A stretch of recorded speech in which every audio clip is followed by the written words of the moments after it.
prima storia del nostro portale Una mamma per reporter e siamo molto emozionati di presentarvela. Il filo conduttore delle nostre storie sarà l'entusiasmo, la voglia di mettersi in gioco, in discussione, e quest'oggi ci troviamo a Martignacco con William Del Negro, 40 anni, che ha studiato proprio un suo progetto da portare avanti assieme ad un suo team. Ciao William, innanzitutto. Ciao Annalisa. Allora, partiamo descrivendolo. Questo progetto, questa idea si chiama Will Easy. Come nasce? Da che necessità? With Easy è un progetto che nasce un po' così spontaneamente dalla mia personale esperienza, sia come persona disabile, ma anche per il fatto di frequentare tante persone che hanno diverse esigenze, diverse particolarità, osservando un po' quello che succede nella vita comune. Da qui ho capito che ogni persona ha una sua particolare necessità, non siamo tutti uguali, quindi l'essere umano di per sé è diverso tra ogni altra persona, e questa diversità è un punto di forza ma anche di debolezza. Quindi ho pensato di trovare un modo per evitare quelle che possono essere delle difficoltà, dei disagi che uno incontra quando deve recarsi in un posto, sia per necessità che per svago, per turismo, e non sa quello che lo aspetta, non sa se questo posto è adatto o meno alle sue particolari necessità. Quindi With Easy parla di accessibilità, ma accessibilità a 360 gradi, che è la necessità di ognuno di soddisfare le sue particolari necessità e particolarità. Quindi ognuno ha le sue peculiarità, non parliamo solo di accessibilità, ma ad esempio parliamo di intolleranze alimentari, parliamo anche di famiglie che magari hanno un bambino da portare con un passeggino, tanti aspetti tutti inseriti in questo portale che non giudica ma fornisce delle informazioni.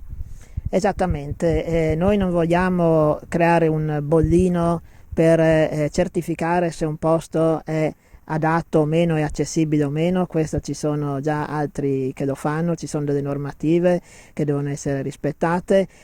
Noi principalmente vogliamo rilevare dei dati oggettivi, e in base a questi dati una persona, in base a un suo profilo, quindi in base alle sue attitudini e necessità, può capire se questo luogo è adatto o meno alle sue necessità, ai suoi bisogni. Facciamo un esempio per anche far capire come è nato, da quali bisogni. Organizzare un viaggio tutti insieme in un gruppo, magari una ragazza soffre di celiachia, tu devi verificare alcuni aspetti per vedere se una struttura di un albergo è accessibile e magari c'è un bambino piccolo da portarsi dietro. Allora, tutti questi aspetti, soprattutto per quanto concerne la tua esperienza, si trovano semplicemente prenotandosi online? No, infatti uno dei grossi problemi che vorremmo risolvere è la grande confusione che c'è su internet. Su internet troviamo una marea di informazioni, però è difficile trovarle, non c'è un punto unico, non c'è un portale unico dove uno possa andare e cercare queste informazioni che riguardino ad esempio alberghi, ristoranti, anche uffici pubblici, eventi, manifestazioni. Quindi ogni posto dove uno potrebbe andare e vorrebbe sapere, ad esempio, come diceva Annalisa, facciamo un esempio: io questa sera magari voglio andare a Sagra con lei e con altri miei amici. Io come vedete ho le mie difficoltà quale persona disabile, lei ha un bambino piccolo, magari un altro mio amico ha delle difficoltà, dei problemi alimentari, e quindi dove andiamo a cena questa sera o dove andiamo a Sagra questa sera? Su internet queste informazioni forse le trovo, ma forse no. Innanzitutto non so dove cercarle, quindi noi vogliamo essere il punto di riferimento per trovare queste informazioni, un punto unico dove trovare informazioni precise, quindi dati oggettivi, non giudizi o valutazioni, che dopo ognuno farà le sue considerazioni e sceglie se recarsi o meno. William, mi hai dato l'input per farti le prossime due domande. La prima è innanzitutto, ok, coinvolgere un team che è importante, un team di tuoi collaboratori, ma anche dare informazioni precise e certificate. Per questa ragione hai deciso di coinvolgere le varie associazioni del territorio, perché si parte dal Friuli Venezia Giulia, dove è nata l'idea, da Martignacco, da te, però poi quest'idea si espanderà. Esattamente, pensare di riuscire a raccogliere io assieme al mio team in tutta Italia, o comunque l'idea, pensando in grande, è proprio di espandersi anche in territorio al di fuori dell'Italia. È impossibile perché non potremo girare tutti i posti in autonomia. Inoltre non avremo le competenze per tutte le tipologie di necessità che ci sono, quindi vogliamo appoggiarci ad associazioni che conoscono in modo specifico e preciso le necessità di ogni categoria di persona, che ad esempio possono essere le associazioni dei celiaci piuttosto che associazioni di disabili, le associazioni delle famiglie, quindi ci sono diversi tipi di associazioni che sono disposte a collaborare perché noi in un certo senso andremo a risolvere anche i problemi dei loro associati, quindi il vantaggio è reciproco, loro hanno la competenza per raccogliere le informazioni e noi la competenza per strutturarle e renderle disponibili e fruibili a tutti. Allora approfittiamo per lanciare anche un bel messaggio alle associazioni del territorio che possono sostenere il progetto Willisi sicuramente con informazioni ulteriori e competenze. L'altro aspetto che accennavamo in precedenza è quello delle sagre. Si partirà dalle sagre in Friuli Venezia Giulia. Che aspetti valuterete tu e il tuo team? Sì, abbiamo scelto per vedere se questa idea funziona, anche per non diciamo, lanciarci nel vuoto, abbiamo detto partiamo da un piccolo progetto e quello può essere quello delle eventi, manifestazioni e sagre.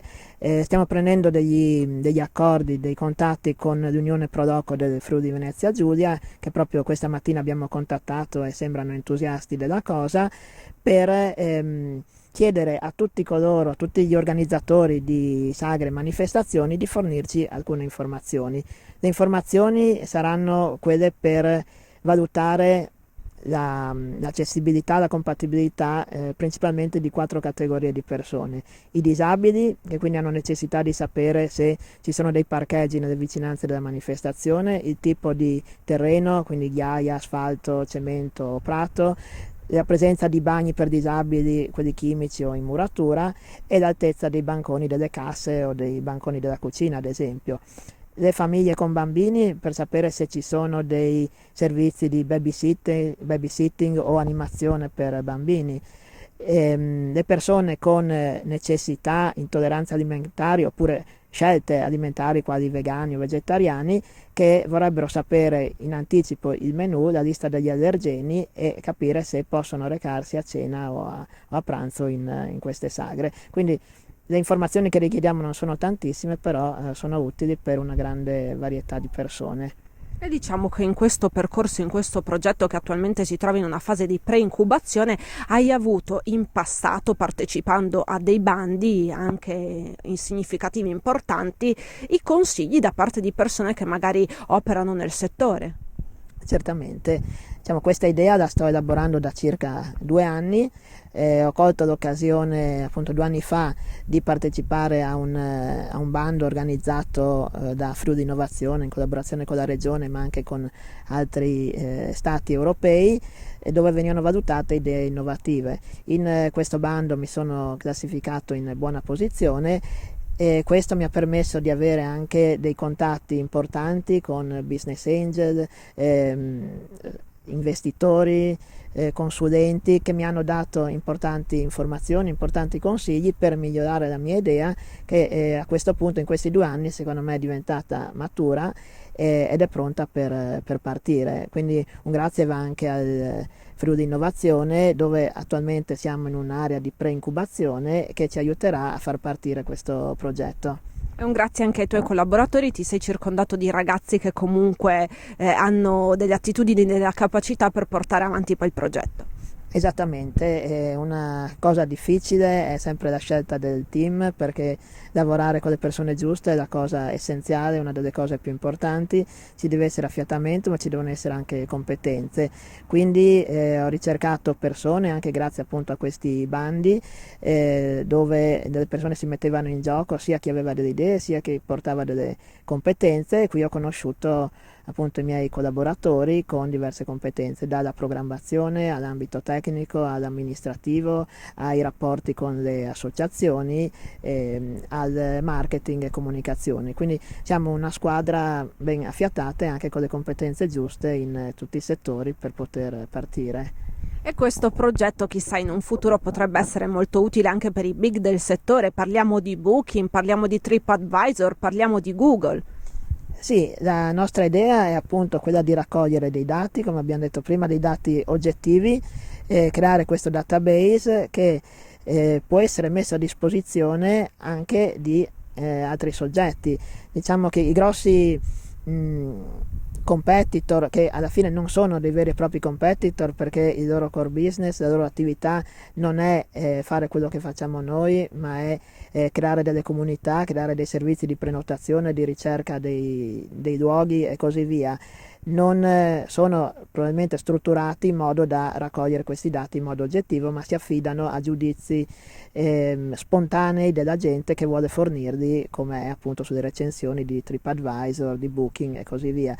Noi proporremo di poter accedere ai nostri dati per andare a integrare il loro sistema, in quanto riteniamo che non sia opportuno cercare di fare concorrenza a questi big, ma piuttosto tenerli come partner ed essere noi un partner importante per i loro portali. Un consiglio per un ragazzo che ha un sogno simile al tuo?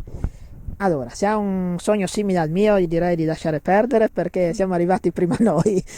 Comunque, a parte le battute, per chiunque ha un sogno, direi che deve coltivarlo, deve portarlo avanti e non fermarsi al primo no, anche perché, in base alla mia esperienza, il no è una risposta positiva, perché un no ti permette di riflettere sui tuoi errori, su quello che non va nel tuo progetto, di migliorarlo, perfezionarlo e riproporlo in un modo migliore. Quindi anch'io in questi 2 anni ho avuto diversi no e ringrazio le persone che mi hanno detto di no. Prima o poi un sì arriva perché nel frattempo appunto, il progetto è migliorato ed è cresciuto. Quindi dico di non mollare, se uno ci crede, di andare avanti e di buttarsi.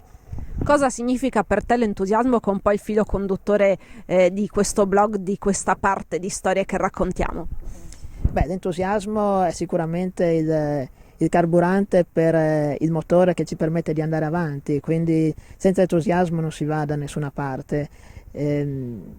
L'entusiasmo è quindi la cosa principale, ci permette di vivere meglio, di vedere la vita in modo diverso e di affrontare in un modo diverso le nostre sfide, i nostri progetti. Quindi diciamo che è l'ingrediente principale per il successo, secondo me.